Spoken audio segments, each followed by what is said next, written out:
En la cena de la boda de mi hijo, mi marido se levantó y dijo: «Esto es el fin para nosotros». Lo dije en voz baja, como quien repasa una cicatriz con la punta de un dedo. No para abrirla, sino para recordar que existe. El salón se detuvo. Un tenedor quedó suspendido a media altura. Las copas tintinearon. Se oyó una respiración colectiva que no supo hacia dónde ir, y por un segundo todo se concentró en las lágrimas que brillaban en los ojos de mi hermana.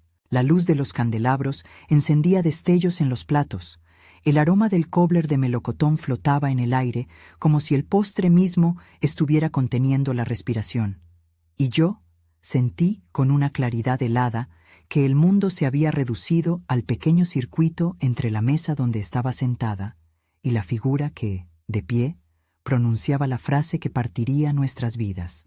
Me llamo Darlene. He cumplido los 50 y tantos. Llevo la costumbre de medir las cosas en recipientes. ¿Cuánto tiempo cabe una jornada? ¿Cuánto sal cabe en un guiso? ¿Cuánto ahorro cabe en una cuenta? Trabajé durante décadas en la caja de ahorros del pueblo. Conocí los números desde la intimidad. Supe leer lo que un extracto no decía a primera vista. Me casé con Desmond cuando éramos jóvenes. Nos sostuvimos con pequeños oficios y sueños recortados.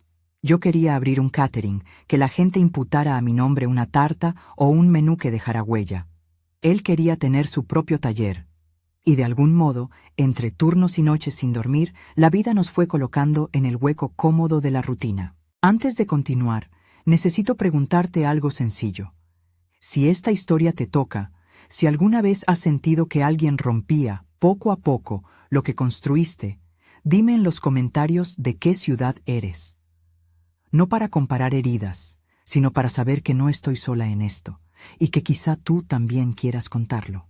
Si piensas que lo que pasó fue un arrebato de unos minutos, espera a escuchar cómo lo fui armando. No busqué una escena. La escena fue el final de un proceso que empezó en silencio y con pequeños ruidos, como cuando un horno deja escapar vapor sin que te des cuenta al principio. Nos casamos cuando teníamos 20 y pocos. Kevin, nuestro hijo, era un chaval de ojos claros que heredó la sonrisa de su padre y mi manía de ordenar todo en listas. Durante años corté recetas por la mitad para hacer sitio en los fines de semana y dejar a mi catering en un cajón. Empezó siendo una decisión razonada. Entre la hipoteca, las prioridades de la casa, la salud de los padres, había que confiar en la prudencia y en el salario estable. Me apunté al banco, al departamento de atención al cliente, donde aprendí a leer estados de cuenta, a golpe de vista, a detectar un cargo que no correspondía antes de que el cliente lo hiciera. Aprendí a reconocer patrones. Eso me salvó el sueldo, y al mismo tiempo fue la habilidad que, años después, me sirvió para ver lo que muchos no ven hasta que ya duele demasiado. Al principio, las señales fueron minúsculas.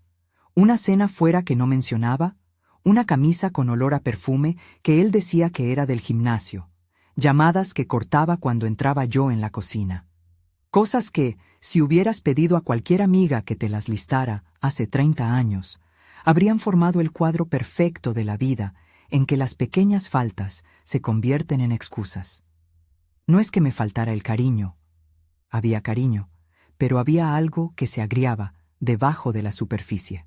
Y cuando una grieta comienza a correr, lo que antes eran gestos se convierte en pruebas si tienes la paciencia y la mirada para seguir su trazado. La primera vez que me topé con un cargo que no pude explicar fue una factura en la que aparecía un restaurante en el centro de la ciudad. Un nombre que no reconocía, una suma que no era del todo pequeña, y una fecha que coincidía con una cena de empresa de la que él me había dicho que había regresado temprano.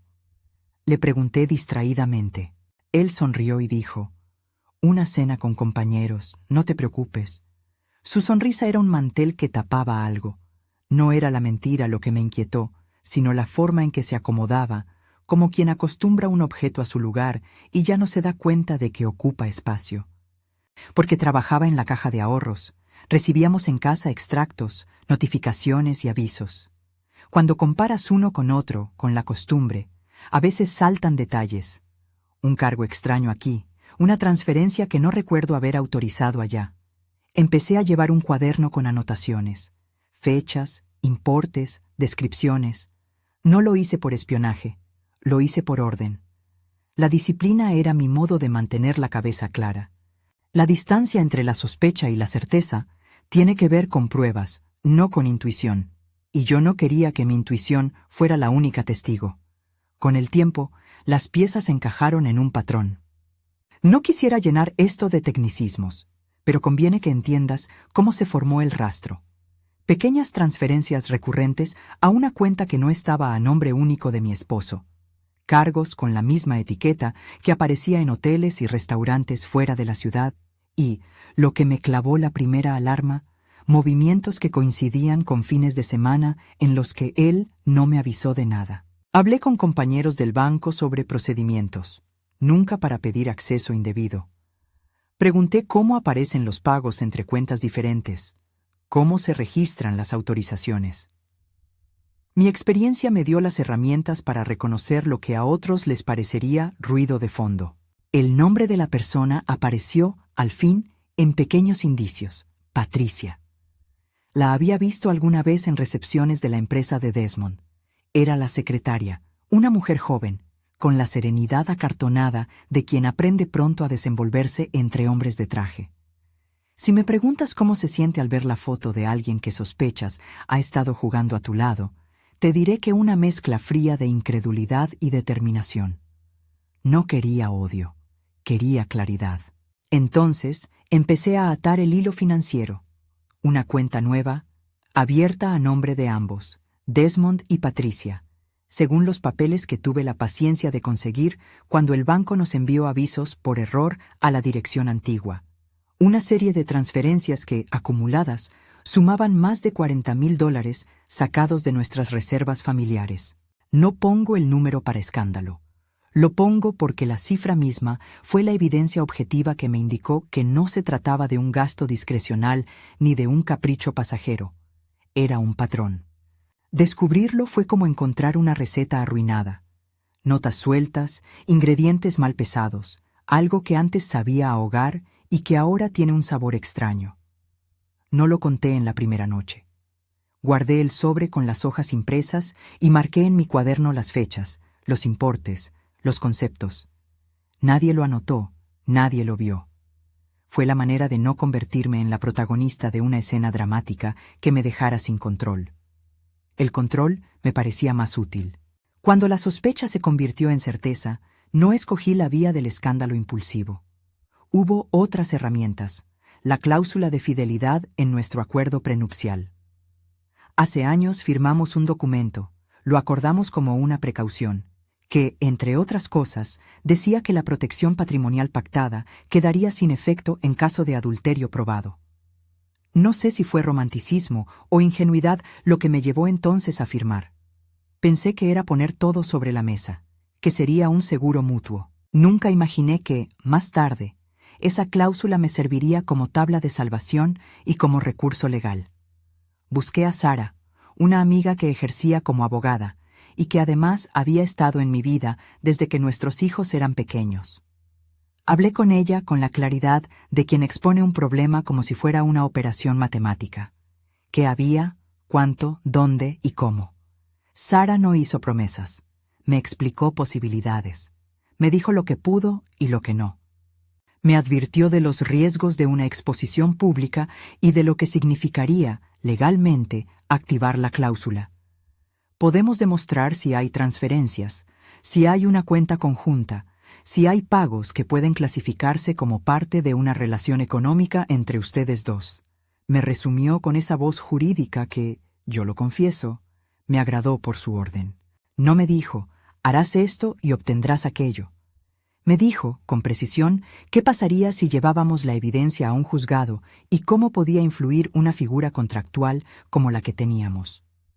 Poco a poco, diseñamos una estrategia, no por venganza, que ese no fue nunca el motor, sino por justicia y por la protección de lo que aún quedaba. Mi seguridad, el futuro de Kevin, la equidad en lo que habíamos construido. Si había algo que había aprendido entre recibos y clientes que no entendían sus propios extractos, era que la paciencia aplicada con método es más eficaz que una reacción catárquica. Así que organizamos pruebas, pedimos copias certificadas de movimientos, firmas, correspondencia. No improvisé. Cada folio debía poder presentarse ante terceros sin que la emoción contaminara su lectura. Durante semanas viví una doble vida doméstica. Por la mañana era la mujer que ordenaba las servilletas del desayuno, que atendía a quien venía a dejar un ramo y que preguntaba por los arreglos florales de la boda. Por la noche era la que repasaba estados, que subrayaba transferencias, que comparaba nombres en papeles impresos. Me convertí en la persona que cocina y que, a la vez, guarda la olla destapada para mirar la cocción. Mantener la calma no era un acto heroico, era una decisión clínica. Había que vencer la tentación de la escena y prefiero la precisión de los papeles a la violencia del grito. Al mismo tiempo, cuidé las relaciones familiares con cuidado.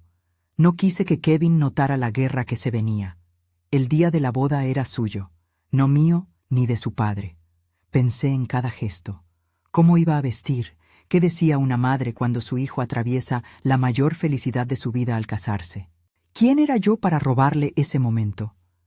Aún así, sabía que ese mismo lugar, ese mismo conjunto de personas, era el escenario en el que mi acción tendría más efecto, público, irreversible en el sentido social y con testigos que podrían verificar lo que allí se presentase. No inventé la idea de hacerlo en un evento público por morboso cálculo. Lo hice porque, a veces, la ley y la sociedad necesitan que ciertos hechos se presenten con transparencia para que no se reduzcan a disputas privadas donde la verdad se diluye. Además, después de décadas de compartir una vida con alguien, la privacidad se había vuelto peligrosa. El abuso, cuando sucede, suele encontrar su fuerza en la oscuridad. Hacerlo público era, en mi mente, un modo de empujar la oscuridad hacia la luz para que, de una vez, se viera lo que estaba mal. La preparación fue minuciosa. Acordamos con Sara cómo presentaríamos la documentación sin convertirlo en un juicio mediático. Queríamos la justicia, no el espectáculo. Hicimos copias, pedimos certificados bancarios, redactamos una demanda preliminar lista para presentarse si en el momento procedía, y dejamos instrucciones para congelar fondos si un juez así lo ordenaba. No voy a entrar en tecnicismos legales. Baste decir que no actuamos a ciegas. Cada movimiento tenía una razón, y sobre todo, un resguardo legal. A la boda llegué con un vestido azul marino que había elegido por dos razones, porque me sentía cómoda en ese color y porque el azul no era escandaloso. Era corriente, sereno. Me maquillé apenas, tenía la intención de parecer la madre feliz que siempre había sido para Kevin. En el bolso llevé, junto a los objetos habituales, un sobre manila con las copias de las pruebas y la demanda. Dentro, también, una carta para Kevin, por si la tensión se desbordaba y él necesitaba una explicación en palabras que yo misma hubiera escrito. No esperaba que nada estallara esa noche, y al mismo tiempo lo esperaba todo. Esa paradoja me siguió como un aroma tenue. Recuerdo el salón con una precisión que me sorprende cuando lo relato.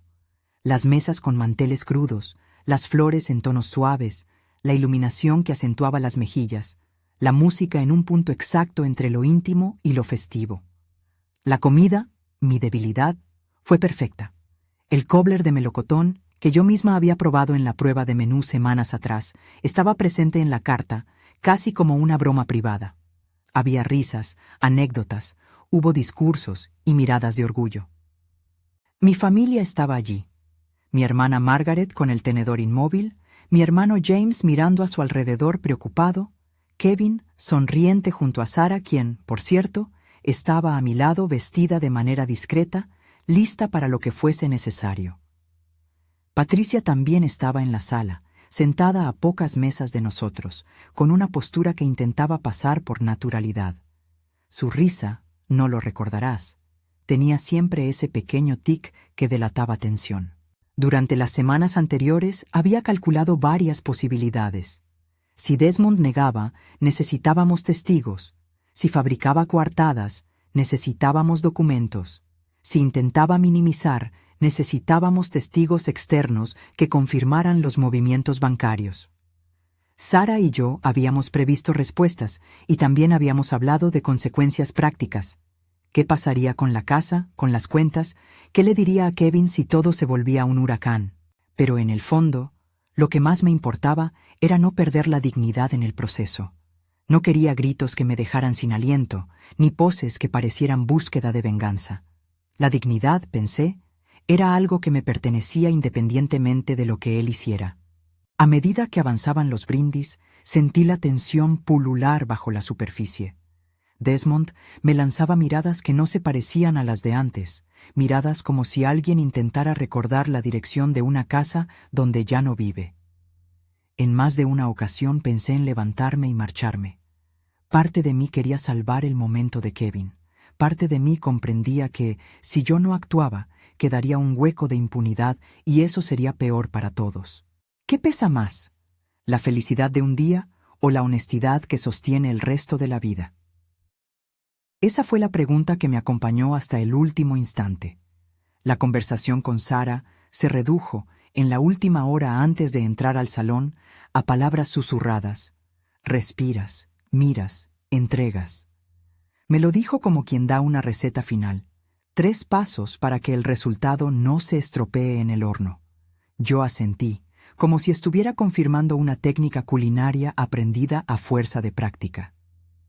Por fuera, era la madre que acomodaba el velo de su hija. Por dentro, era la mujer que sostenía un expediente que podía cambiarlo todo. Y entonces llegó el momento en que mi cuerpo reaccionó como la masa cuando la tocas, consciente, alerta. Escuché el murmullo bajar cuando algunas personas se pusieron en pie para el baile. Vi a Desmond alzarse de su silla. Su gesto era el primer recto antes de una frase lapidaria. Las luces temblaron a la altura de su cabeza. En el pecho sentí un silencio nuevo, no el silencio del asombro, sino el silencio de una espera tensa, como la cuchilla que cae pero aún no corta. No diré que no tuve miedo. Tuve miedo de que todo se convirtiera en espectáculo, miedo de que lo que yo consideraba justicia se transformara en escarnio. Tuve miedo de lo que Kevin sentiría. Pero en esa mezcla de temores hubo también una calma extraña y firme que me sostuvo. La certeza de que había actuado con limpieza, que mis manos estaban limpias de ira desmedida. Tenía pruebas, tenía apoyo, tenía a mi hijo y su felicidad en el centro, y eso bastó para mantener el rostro sereno. Cuando Desmond se puso en pie, perdió el color por un segundo. Fue un gesto de hombre que no sabe todavía si el guión que leerá será el suyo o el que alguien le ha preparado. Miró hacia la mesa central, respiró y pronunció aquellas palabras que me volvían a cruzar el pecho. Esto es el fin para nosotros. La frase, salida de su boca, no fue el cierre que esperaba ni la confesión que yo ya traía en el sobre. Fue un preámbulo, una señal de que aquello que había preparado por meses, un plan meticuloso, envuelto en papeles y conversaciones, estaba a punto de entrar en escena. En la cabeza, una serie de imágenes se encendieron y se apagaron. La vista de los extractos subrayados, la firma de Sara en un documento, el sobre que tenía en el bolso, la cara de Kevin al escuchar aquello. No sé en qué momento exacto mis manos encontraron el cierre del sobre. Lo sé porque, de pronto, noté su textura en los dedos y la presión de su solapa bajo la uña. Era el sonido de algo que ya no podía permanecer oculto, el golpe seco de la tapa de una cazuela que se cierra para que el guiso termine de cocerse. La música bajó sin que nadie la ordenara. El murmullo hizo un corrillo a nuestro alrededor. Algunas miradas se dirigieron hacia la mesa principal buscando la salida de la escena. Todo parecía escrito en un tempo que yo había sentido desde hacía semanas. Tensión, silencio, revelación. Sentí la mirada de Patricia, clavada como si ella también esperara el desenlace. Por un instante me pareció que sus ojos decían algo que no entendía del todo, como si la sorpresa la alcanzara también. Y aquí me detengo, en ese punto en el que el sobre estaba en mi regazo y la mesa entera contenía la respiración. En ese instante, la decisión no era solo mía. Era la suma de todo lo que había pasado, de todos los papeles, de todas las conversaciones, de las noches en vela. El salón estaba lleno de rostros que esperaban, y en el borde mismo de la espera sentí cómo mi mano se tensaba. La receta que había guardado durante años iba a deshacerse o a demostrar su valor. La línea entre la cocina de la casa y los tribunales de la vida se desdibujaba, y yo, que sabía medir tiempos, tenía la última cucharada en mis manos. No voy a describir la escena con grandes gestos ni con la estridencia de un relato de novela. Lo que pasó después fue, en apariencia, extraordinariamente sencillo. Saqué el sobre del bolso, me levanté con la calma de quien ya ha medido la receta 5 veces y me acerqué a la mesa principal. Caminé despacio, como una cocinera que traslada una bandeja del horno sin prisa pero con cuidado. Cada paso era consciente para que nada chirriara, para que mi voz pudiera mantenerse en un tono que no fuera ni desafiante ni suplicante, sino claro. Al pasar, sentí la presión de las miradas, ese pellizco que es mezcla de sorpresa y curiosidad, y noté cómo la risa de fondo iba perdiendo cuerpo hasta reducirse a un murmullo. Me detuve frente a Desmond. Lo vi con la misma nitidez con que fuera capaz de leer un extracto bancario, pálido, con un hilo de sudor en la sien, pero intentando sostener una compostura que, por dentro, se le deslizaba como una salsa que se separa. Miré a Kevin, mi hijo, y vi en su rostro la pregunta sin formular: ¿esto va a ser malo? Le sonreí con la ternura de siempre. Lo que iba a hacer no era para herirle, sino para limpiar el aire. Entonces abrí el sobre y puse sobre la mesa las hojas que había llevado. Copias certificadas de movimientos, extractos con transferencias marcadas, la fotocopia de la cuenta conjunta a nombre de Desmond y Patricia, y la demanda preliminar que Sara había redactado, cerrada con esa exactitud que te da la experiencia profesional. Hablé con voz serena. Dije, sin alardes ni histrionismos, lo que cualquiera hubiera dicho ante un conjunto de pruebas objetivas: que existían movimientos bancarios que no pertenecían al manejo ordinario de nuestra economía familiar, que había una cuenta que vinculaba a mi marido con la secretaria de su empresa, y que por el contenido de la cláusula de nuestro prenupcial, la protección patrimonial pactada, quedaba en cuestión si se demostraba adulterio con consecuencias económicas. No era una acusación hecha para humillar, era una presentación de hechos con la calma con la que se presenta un menú. Esto es lo que hay, dije, y lo dejé sobre la mesa para que los papeles hablaran. El sonido del sobre al abrirse fue seco. Las miradas se fijaron en los folios. Patricia, sentada a pocas mesas, dejó de reír y mordió el borde de la servilleta como hace una cocinera cuando no quiere que se note que algo se ha quemado. Desmond intentó tomar los papeles con aire de incredulidad, pero su mano temblaba. No escuché gritos. Hubo una especie de suspensión. Primero, silencio, y después una oleada de preguntas murmuradas. Kevin se levantó sin entender del todo. Su cara fue el primer paisaje que pensé en proteger cuando decidí que la acción sería pública. Le dije al oído que todo estaría bien, que lo explicaría fuera, y él asintió con una rapidez que me partió el corazón y a la vez me reforzó. En aquellos segundos, Desmond arrancó una toalla del mantel, como si quisiera agarrar algo físico para combatir la avalancha de papeles. Leyó la primera página, con los ojos que buscaban una huida en la tipografía. Patricia, al verlo, se levantó. Fue una salida rápida, sin aspavientos. Alguien que ha aprendido a moverse en asientos ajenos sabe cuando una mesa se le vuelve insegura. Salió del salón con la misma naturalidad que había entrado, aunque su paso delataba una urgencia. No hubo gritos, ni carreras, solo una persona que se iba. Su despedida fue el silencio de una puerta al cerrarse. No la vi volver. La reacción de la gente fue variada, pero ordenada.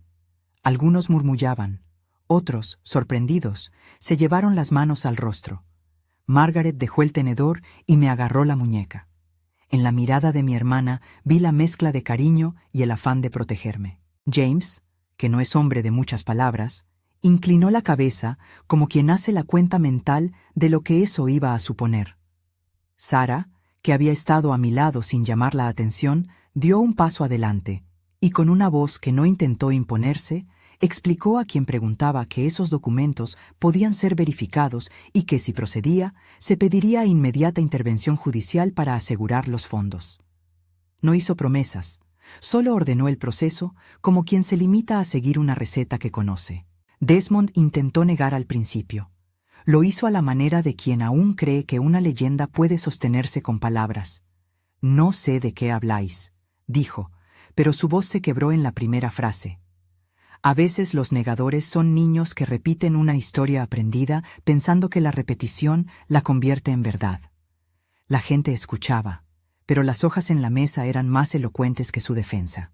Cuando Sara pidió a la mesa que quedaran las copias allí y anunció que, si era necesario, pediría medidas cautelares para congelar cuentas, se produjo un aleteo de ansiedad. Nadie pensó en enviarnos fuera. La boda no se terminó en aquel instante, pero la celebración había cambiado de tono. De fiesta íntima pasó a ser un testigo involuntario de algo que requería justicia. Lo que siguió en horas fue un compendio de lo que yo había planeado y de lo que la vida exige en su imprevisibilidad. Sara y yo nos retiramos a una sala contigua con una copia de los documentos. Llamó por teléfono a su despacho. Su voz era orden y condescendencia profesional. Presentó una solicitud provisional ante el juzgado de guardia, y en pocas horas obtuvimos una orden de congelación sobre las cuentas donde las transferencias aparecían. La petición no era una sentencia, sino una medida cautelar que evitaba que los fondos se dispersaran mientras se verificaban los hechos. El juez no es un verdugo, es una puerta que se abre cuando se le presentan papeles con sello. Esa fue la única arma que necesitábamos, la ley y la documentación. Hubo quienes nos miraron con cierta compasión, como si yo llevara puesta la etiqueta de quien ha elegido un camino drástico. No era ese el caso.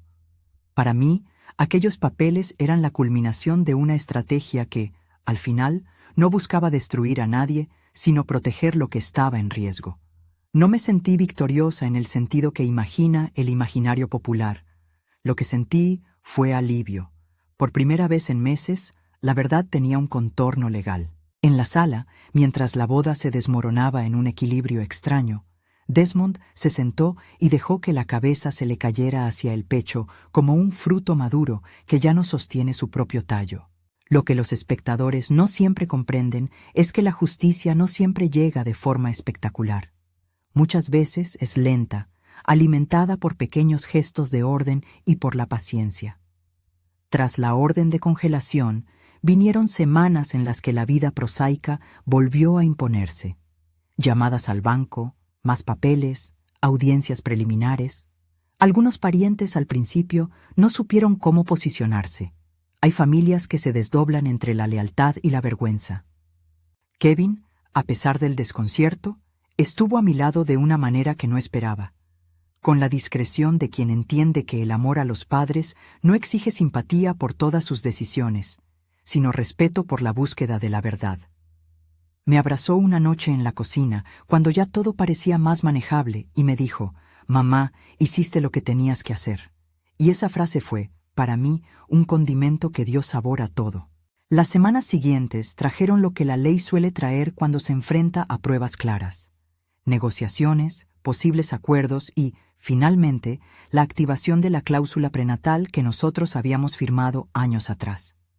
Para quienes no están familiarizados, la cláusula que menciono estipulaba que la protección patrimonial convenida quedaba sin efecto si se probaba adulterio con consecuencias económicas.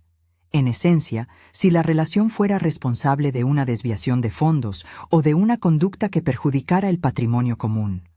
No es un martillo automático, su aplicación depende de la valoración judicial. En nuestro caso, la combinación de transferencias, la cuenta conjunta y los testimonios llevaron a que el juez considerara procedente aplicar medidas que, a la postre, nos dieron una posición ventajosa en la distribución de bienes. Quiero ser clara.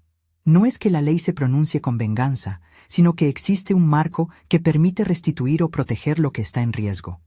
El término favorabilidad en una sentencia no es un triunfo escandaloso. es la constatación de que, cuando una relación económica se tuerce por conductas reprobables, hay herramientas para corregir la balanza. En nuestra resolución se estableció la congelación prolongada de ciertas partidas, la restitución parcial de los importes detectados y la consecuente reevaluación del reparto de otros activos. Desmond tuvo que ceder parte de su control sobre ciertos negocios y pagar una suma que, sin ser cárcel para nadie, devolvía justicia a lo que se había tomado sin permiso. Patricia, por su parte, desapareció de la escena pública y profesional. Dejó su puesto y, hasta donde supe, cambió de ciudad. No doy detalles morbosos, porque no es eso lo que busco. Expongo resultados con la serenidad con que se cuentan las raciones de una comida. La reacción social fue variada. Algunos amigos se apartaron, desorientados por el escándalo. Otros se acercaron con discreción y apoyo. Me sorprendió la cantidad de personas que, tras contar lo ocurrido en voz baja, me dijeron que habían sospechado algo durante años, pero nunca lo habían visto con pruebas a la vista. Eso me hizo reflexionar sobre cómo la apariencia muchas veces enmascara realidades complejas y cómo la falta de información protege tanto a los engañadores como a su entorno. Vi, además, que la lealtad de quienes realmente importan no se mide en el ruido mediático, sino en las llamadas a horas intempestivas y en los ojos que se humedecen al encontrarte en la calle. El proceso no fue exento de costes personales. Un divorcio, aunque civil y organizado, es un duelo. Perdiste la compañía, la intimidad y los planes compartidos. Hay días en los que la casa parece una máquina con una pieza rota y nadie sabe cómo repararla. También hubo un impacto económico, el estrés de cambiar administraciones, el papeleo para revertir disposiciones ya tomadas, la necesidad de reorganizar cuentas para que Kevin tuviera continuidad en sus estudios y planes. Pero en ese mismo proceso descubrí algo liberador, la autonomía que nace de la decisión de no permitir que un daño prospere. Recuperar parte de lo que se había malversado no es solo dinero, es recuperar la capacidad de decidir sobre tu vida. Emprender de nuevo fue un acto de justicia cotidiana. No abrí mi catering en la primera semana ni en la primera luna. Fue un proyecto que maduró, como los guisos que se cocinan a fuego lento. Comencé con pequeños encargos, tartas para amigos, cenas para reuniones caras. El boca a boca, que siempre había sido el motor de mi sueño, volvió. Decidí que el nombre tendría una carga simbólica. Darling's Second Chances, una mezcla que suena a inglés por cariño a los tiempos en que mi marido y yo soñábamos con un negocio internacional y a la vez una promesa, la de vueltas y segundas oportunidades. Todo fue con paso medido, contratos escritos, cuentas separadas, una administración clara. Tenía la experiencia financiera para no tropezar donde antes lo había hecho y la historia para no repetir concesiones. La primera vez que preparé un banquete después del juicio fue para una clienta que quería celebrar un aniversario con 20 amigos. Había nervios, lo confieso. Cogí las bandejas como quien sostiene algo que no debe perderse, y al final de la noche, cuando miré a la mesa central y vi a la gente disfrutando, sentí esa especie de permiso que te da el trabajo bien hecho. No es que la felicidad vuelva completa de la noche a la mañana. La reconstrucción es acumulativa. Cada contrato nuevo, cada comentario favorable, fue apagando la sombra que me acompañó durante aquel año. Lo que más me reconfortó no fue la recuperación económica en sí, sino la reconstrucción de mi yo público y privado, la capacidad para mirar a mi hijo a los ojos sin miedo, para invitar a Margaret a tomar té y que la conversación fuese sobre recetas y no solo sobre lo sucedido, para volver a sentir que tengo un lugar social que no depende del apellido de otra persona. Kevin fue un pilar silencioso. Eligió no convertir su dolor en espectáculo, y en privado me ayudó a montar las primeras cajas para llevar pedidos.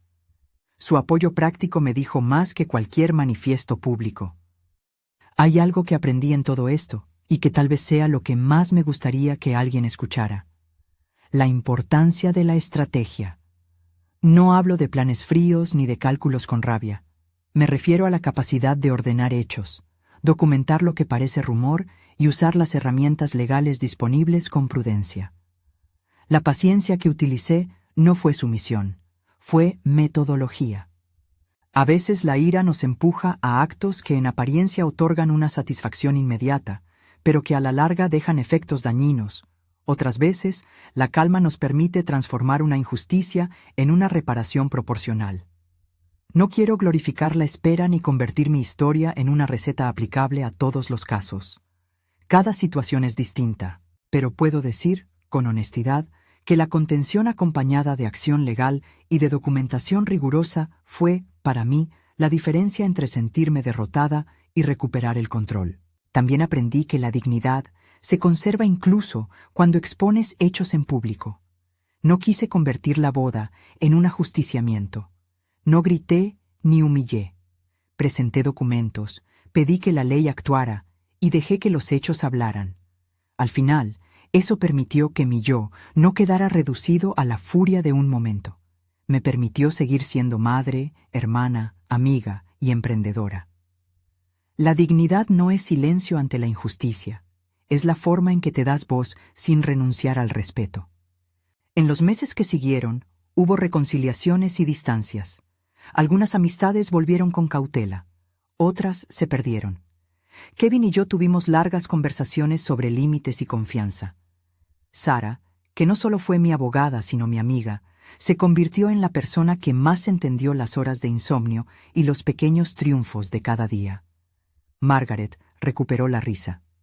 James aceptó preparar la barbacoa para una inauguración simbólica del catering. El círculo vital, con sus grietas y sus costuras, fue recomponiéndose a su ritmo. El negocio tomó forma. Empecé contratando a 2 jóvenes que necesitaban trabajo. Les enseñé mis recetas con la paciencia que se tiene con los aprendices. Les expliqué la importancia de las cuentas y del control de costes. Les conté, de forma resumida y sin detalles morbosos, que la vida a veces exige que defienda lo tuyo con orden. Me acompañaron en varios eventos, y con el tiempo, el nombre de Darlene's Second Chances quedó ligado a menús cuidados y a una atención que, para muchos, remite a la idea de casa. No busqué la fama, busqué solvencia y consistencia. Clientes que vinieron por curiosidad volvieron por un plato que recordaban. La estabilidad no llegó por decreto, sino por pequeños hábitos: facturar correctamente, separar cuentas, no aceptar pagos que no pasaran por el contrato y conservar la tranquilidad de quien maneja recuentos con honestidad. No doy recetas mágicas para nadie, cuento lo que a mí me funcionó. Si puedo dar un consejo, es este: si sospecháis de irregularidades en casa, no dejéis que la urgencia os arrastre. Documentad, consultad con quien tiene el conocimiento y actuad con prudencia. No se trata de ocultar la ira, sino de convertirla en una herramienta que proteja. En términos de relaciones, la verdad, como decía, es exigente. Algunos familiares tardaron en aceptarlo, otros se sintieron traicionados por la exposición pública.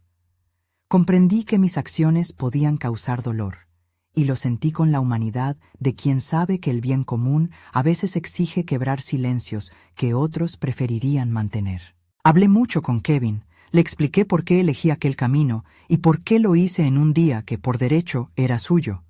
Él entendió y, en su comprensión, hallé el alivio que me permitió seguir. No quiero que esto suene a moraleja complaciente. Pasé noches malas. Hubo días en que mirar el correo me llenaba de ansiedad. Hubo quien me miró con ojos de reproche y quien me dijo que había sido cruel. No lo niego. Pero rehacer la vida también es decidir que tu futuro no esté subordinado al riesgo de que otros tomen lo que es tuyo. Para mí, esa fue la motivación: la seguridad de Kevin y la capacidad de vivir con autonomía. La justicia no tiene por qué ser punitiva más allá de lo que la ley establece. En nuestro caso, fue una restitución que nos permitió poner la casa y las cuentas en orden. Con el tiempo fui encontrando nuevas rutinas y pequeños placeres que daban sentido a la reconstrucción. Cocinar un cobbler de melocotón para la gente del barrio, oír a los clientes reír en la mesa, leer las críticas discretas en Internet que alababan la ternura del emplatado. Volví a medir la vida en recipientes. Había espacio para un día sin lamentos, para un pedido que cubría el alquiler y para la idea de unas vacaciones breves con Kevin. No era la misma vida que antes, pero era una vida elegida por mí. Pienso, a menudo, en la imagen del horno que primero me guiñó un ojo y luego me exigió vigilancia. La cocina y los números me enseñaron a no confiar solo en la apariencia, a revisar la bandeja, a comprobar la temperatura, a anotar los tiempos. Aplicado a la convivencia, eso significa no naturalizar las desviaciones, no convertir en excusas lo que son hechos. No propongo un manual, solo comparto la experiencia de quien, con herramientas sencillas, documentales y legales, pudo terminar una historia que amenazaba con devorarla. Hoy, cuando me preguntan si lo volvería a hacer, respondo que no lo idealizo. Fue doloroso, pero fue necesario. La frase de aquel día, «Esto es el fin para nosotros», dejó de ser el cierre que él pretendía. Para mí fue el punto de inflexión que permitió abrir un capítulo nuevo. No busco revancha, busco el derecho a vivir sin incertidumbre ni robo. Lo que vino después no fue la guerra, sino la reconstrucción, contratos ordenados, negocios en marcha, respeto recuperado. Si hay algo que quisiera decirte, si estás escuchando esto en la soledad de una cocina o en el bullicio de una oficina, es que la dignidad se restaura con acciones que respetan la ley y con el apoyo de quienes saben. No siempre se obtiene lo que se perdió, pero sí se puede recuperar el control. La paciencia, la documentación y la asesoría correcta no son armas de venganza, son herramientas de protección, y esa diferencia, que parece sutil, transforma el resultado. Terminaré con una imagen que me acompaña y que a veces comparto con mis aprendices de cocina. Cuando algo se quema en la base de una cazuela, no siempre hace falta tirarla. A veces basta con rascar con cuidado, limpiar lo necesario y ajustar el condimento. No todo se pierde. Se puede recomponer, y cuando vuelves a servir, si lo haces con honestidad y sabor, la gente vuelve a sentarse a tu mesa. Si esta historia te ha tocado o conoces a alguien que ha vivido una traición así, comparte este video y, si quieres, suscríbete al canal para escuchar otras historias de reconstrucción y segundas oportunidades. Gracias por acompañarme, gracias por escuchar.